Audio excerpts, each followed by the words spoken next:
Establishment से राब्तों की तस्दीक तो अब आप लोग भी कर रहे हैं, हुकूमत भी कर रही है, गो के दुखी लग रही है इस बात पे। मगर सर मैं इसलिए पूछ रही हूँ कि एक तो 14 साल की सजा इस राब्ते के बाद, दूसरा government to reach out to UAE for business tycoons extradition. तो इसीलिए मैं पूछ रही हूँ सर, एक बात तो तय कर दीजिए, अब तो आर्मी चीफ से मुलाकात के बाद आपके वो वाले राब्ते जो हैं वो अभी तक बहाल हैं या वो खत्म ही हैं? देखिए, यकीनी तौर पे एक मुलाकात तो हुई है बैरिस्टर गौहर की, और वो मुलाकात जो हुई उसमें ये भी मैं कह सकता हूँ, मेरा अंदाज़ा है कम से कम ज़रूर के सिक्योरिटी के अलावा, सिक्योरिटी इशूज़ के अलावा, क्योंकि आप एक बार डायलॉग करें तो हर वो कंपार्टमेंटलाइज्ड बहस तो नहीं होती या डिस्कशन नहीं होती, तो उसके अलावा और दीगर मामला भी ज़रूर डिस्कस हुए होंगे। लेकिन उसके बाद उसको उसमें कोई ऐसी मुझे खबर नहीं मिली कि दोबारा कोई ऐसा राब्ता हुआ या डिस्कशन हुई। वो एक मीटिंग थी, उस मीटिंग में क्या हुआ क्या नहीं हुआ वो उधर ही शायद खत्म हो गया मामला। लेकिन उससे जो खुशाइन बात है या जो मुझे बाद में म्यूज किया और मुझे हंसी भी आई, वो ये था कि इस मुलाकात के बाद परेशानी जो देखने में आई पीएमएलएन के रैंक एंड फाइल में, वो जिस तरह परेशान हुए और इतने परेशान हुए कि जमीन पे गिर गए, अभी तक वो घबराहट का शिकार हैं। तो ये एक बात थी जिस जो कि एक पॉजिटिव बात थी इस सारी गुफ्तगू की या जो डायलॉग हुआ। और इसी वजह से मैं फिर इसके डिटेल में नहीं जाऊंगा, मैं पीएमएलएन को परेशान ही रहने दूंगा कि वो अपना सोचते रहें कि क्या बात हुई थी क्या बात नहीं हुई थी। नजर ये आता है कि वो इतने हैं कि उनको एक छोटी सी मुलाकात से भी घबराहट हो सर जाती है। माजरत के साथ, परेशानी के दिन आपके लग रहे हैं, एक्स्ट्रेडिशन के ऑर्डर्स आपके दोस्तों के आ रहे हैं, आप लोगों को 14 साल की सजा मिल रही है। जब मुलाकात में क्लियर कर दिया गया था तहरीक इंसाफ अपनी सियासी मामलात में सियासतदानों से ही डिस्कस करे, तो इसके बावजूद आपको अभी तक मुख्तदर हलकों से ही किसी पेशरफ्त की उम्मीद लग रही है आपकी बातों से कि चलो ये परेशान होते हैं तो हैं, ग्राउंड रियलिटी तो कुछ और लग रही है सर? देखिए, हमने तो एक बड़ी रीजनेबल दो डिमांड्स दी थी, मेरी नज़र में बहुत ही रीजनेबल डिमांड्स थी। हमने कोई अपने लिए चीज़ नहीं मांगी थी, हमने यही कहा था साफ शफाफ तहकीकात कर लें। और वो जब हुकूमत ने कहा आप राइटिंग में दे, तो हमने राइटिंग में भी दे दी। उसके बाद इमीडिएटली हुकूमत ने मुज़ाकरात के दौरान तो ये कहा कि हम 7 दिन में जवाब देंगे, लेकिन एक प्रेस कॉन्फ्रेंस की जिसमें उन्होंने कहा, तकरीबन कह दिया कि हम ये आपकी डिमांड्स नहीं मानेंगे। उसके बाद भी हमने बर्दाश्त दिखाया और हमने कहा कि ठीक है, आपने मे बी गलती से ये प्रेस कॉन्फ्रेंस कर दी, आपके पास 7 दिन हैं, आप अभी भी तहरीरी जवाब दे दें। तो अब तक तहरीरी जवाब तो नहीं आया, लेकिन हुकूमती हलकों से ये इनफॉर्मल इंफॉर्मेशन आ रही है कि वो शायद ये दोनों डिमांड्स नहीं मानेंगे। अगर वो नहीं मानेंगे तो आपके प्रोग्राम पे मैं बड़ा क्लियरली वाजे अल्फाज में बता दूं, क्योंकि इमरान खान साहब ने मुझे ये डायरेक्टली कहा है और बार बार कहा है कि एक लम्हे के लिए भी मुज़ाकरात आगे नहीं चलेंगे अगर ये डिमांड्स ना मानी गई। और उन्होंने मुज़ाकराती टीम को भी ये बिल्कुल वाज़े तौर पे बता दिया है कि आपने एक सेकंड भी मुज़ाकरात में नहीं बैठना अगर ये दोनों चीज़ें नहीं मानी। तो अब मुज़ाकराती कमेटी जो है ये बाउंड है इस ये जो टर्म्स इमरान खान साहब ने उनके लिए बताई हैं।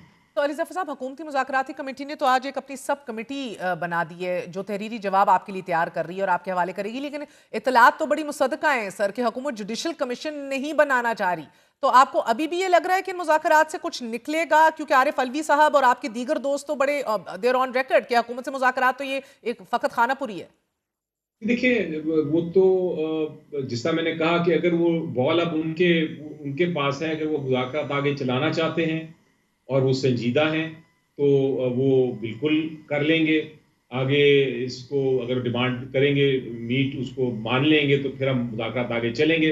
वरना हमारी तरफ से तो बड़ा वाज़ेह है कि मुज़ाकरात ख़त्म हो जाएंगे। अब उन्होंने अगर सब कमेटी बनाई है तो उम्मीद हमें रखनी चाहिए कि वो मुज़ाकरात को आगे ले जाने के लिए संजीदा हैं और वो कोई ना कोई रास्ता निकालेंगे और ये डिमांड्स को हमारी जो है वो मान लेंगे।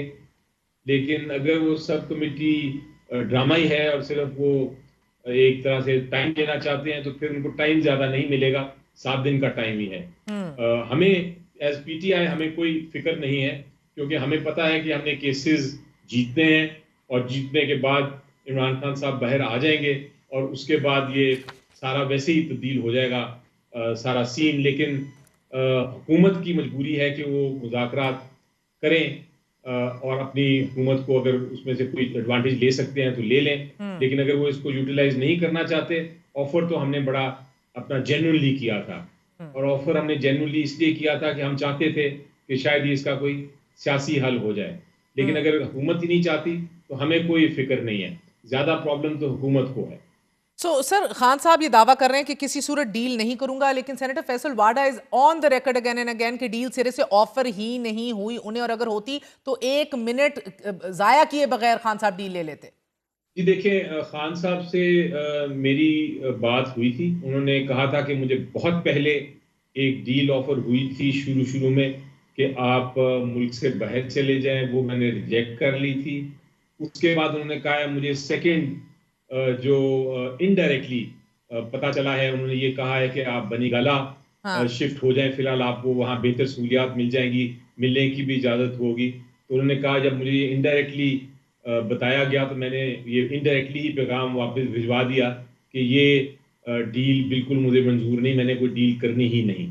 तो ये यहाँ तक है जो मुझे इत्तलात हैं। उसके अलावा वाडा साहब अगर कहते हैं कि नहीं कोई मजीद बात की गई तो शायद वो दुरुस्त कह रहे हों, लेकिन ये 2 चीज़ें तो खान साहब ने खुद ऑफर्स जो हैं मुझे बताई हैं। और सेनेटर साहब कब तक 190 मिलियन पाउंड के फैसले को इस्लामाबाद हाई कोर्ट में चैलेंज करेंगे, बिकॉज अपॉइंटमेंट्स तो बहरहाल शुरू हो चुकी हैं उधर। जी देखिए, फैसला तो हमने वो उसकी तकरीबन अपील तैयार हो गई है और बड़ी ज़बरदस्त किस्म की अपील है, और हमें यकीन है कि अगले 10-12 दिन में ये कन्विक्शन और सेंटेंस इंशाल्लाह सस्पेंड हो जाएगा। जिस तरह मैं तोशा खाना 1 केस में गया था तो पहले दिन ही वो सस्पेंड कर दी थी कन्विक्शन और सेंटेंस, तो वो तो इंशाल्लाह कल या परसों वो फाइल हो जाएंगी। लेकिन जहाँ तक ताल्लुक है जो आपने कहा कि अभी जेसीपी ने 2 नए जजेस बनाए हैं, और क्या हमें कोई खदशा है कि ये केस उन जजेस के पास लगेगा और कोई और फैसले आ है? सकते हैं, तो मैं उसका एक बड़ा आपको ऑनेस्ट जवाब देता हूं, और वो ये कि अगर आप ट्रेडिशन देखें तो नए जो एडहॉक जजेस होते हैं जो नए लगाए गए हों, अभी वो चूंकि कंफर्म नहीं होते, तो उनके पास रूटीन के केसेस तो ज़रूर लगाए जाते हैं, लेकिन जो हाई प्रोफाइल केसेस हैं, जो सियासी केसेस हैं जिस तरह ये है, वो नहीं लगाए जाते क्योंकि वो अनकन्फर्म्ड होते हैं।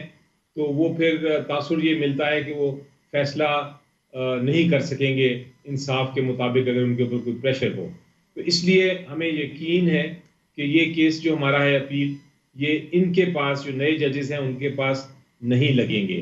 अगर लग जाते हैं तो हम फिर ये पॉइंट रेज करेंगे ज़रूर और बताएंगे अदालत को कि ये ट्रेडिशन के असूल के प्रिंसिपल के खिलाफ है और आप इन जजेस के सामने ये केस नहीं लगा सकते। आप इन केसेस में अगर वो जजेस बड़ी ऑनेस्टली भी फैसला करें तो तासुर या टेंशन एक तरह रहेगी पब्लिक में कि ये इसीलिए लगाए गए हैं, इनको इसीलिए अपॉइंट किया गया है कि ये केसेस सुने। तो ठीक मुझे है। नहीं लगता कि ऐसी हरकत करेंगे जो चीफ जस्टिस हैं इस्लामाबाद हाई कोर्ट के कि इनके सामने केसेस फिक्स कर दें।